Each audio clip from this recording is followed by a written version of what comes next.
least, although most of the terrorists were believed to have abandoned the city in advance of the takeover. Joining me now, Democratic Senator Coons, who serves on Foreign Relations and Judiciary. Senator, what is the significance of Raqqa? Well, Andrea, this is the fall of the Caliphate's capital. It doesn't mean that ISIS is completely defeated. They still control some territory in the Euphrates River Valley. And obviously, it is not the end of the grinding civil war within Syria. But it is a big step forward. The U.S.-backed forces have fought bravely and have fought very hard, first to retake Mosul, now to retake Raqqa in respectively Iraq and Syria.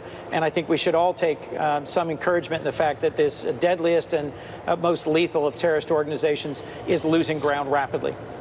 Losing ground, but still have enough clout around the world.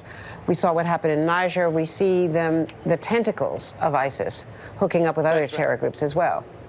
That's right. I'm very concerned about ISIS affiliates in West Africa and in other places around the world. I think we've got a lot of hard work to do in the months and years ahead to make sure that we pull together with our vital allies and defeat ISIS once and for all. Now, you were in Philadelphia, I believe, for the medal ceremony for John McCain, an extraordinary speech. He was conferred with the medal by, of course, your former colleague from Delaware, Joe Biden, the former vice president. Tell us a little bit about that.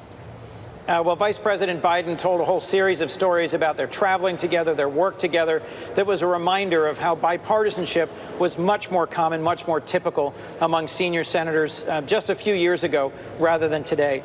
Senator McCain gave a humble, inspiring and compelling speech where he talked not just about his own service to the nation, but he really challenged us to look past the current mood where a narrow nationalism and America First approach seems to have been moving to the fore, and to instead recognize that the decades of service and sacrifice by Senator McCain and millions of other men and women like him built a world order that has made America both safer and more prosperous. It was a stirring speech about how America leads best when it leads with our values, and I urge everyone who's watching to take the time to watch or read Senator McCain's speech. Well, let's listen to just a brief portion of that speech. We live in a land made of ideals, not blood and soil. We are the custodians of those ideals at home and their champion abroad. We've done great good in the world. That leadership has had its costs, but we have become incomparably powerful and wealthy as we did.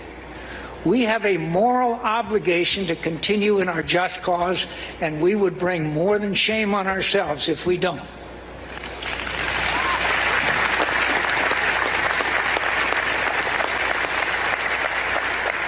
We will not thrive in a world where our leadership and ideals are absent. We wouldn't deserve to. What comes to mind is the criticism that in Afghanistan there's no game plan, despite the rolling out of a proposal or a strategy. And in North Korea, or in the Korean Peninsula, there's no real diplomatic strategy. There's no pulling together of the allies. That's right, Andrea. We face a very difficult, complex global security situation, and this is a time that requires leadership, engagement by the United States more than ever. I'm gravely concerned about some of the shortcomings of the current administration. There isn't even a nominee to be the ambassador to South Korea or to be the Assistant Secretary of State for East Asian Affairs. We need to be leading our allies around the world, not confusing them by taking abrupt turns left or right on trade deals and on security arrangements, by walking away from agreements like the Paris Accord or by threatening to walk away from the Iran nuclear deal. We face real threats in this world. ISIS, Iran's potential nuclear program, North Korea's real nuclear threat to the United States.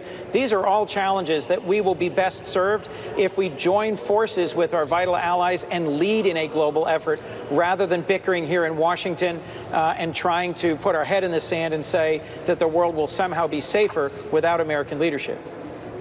Thank you very much, Senator Coons, and we'll be right back. Thank you, Andrea.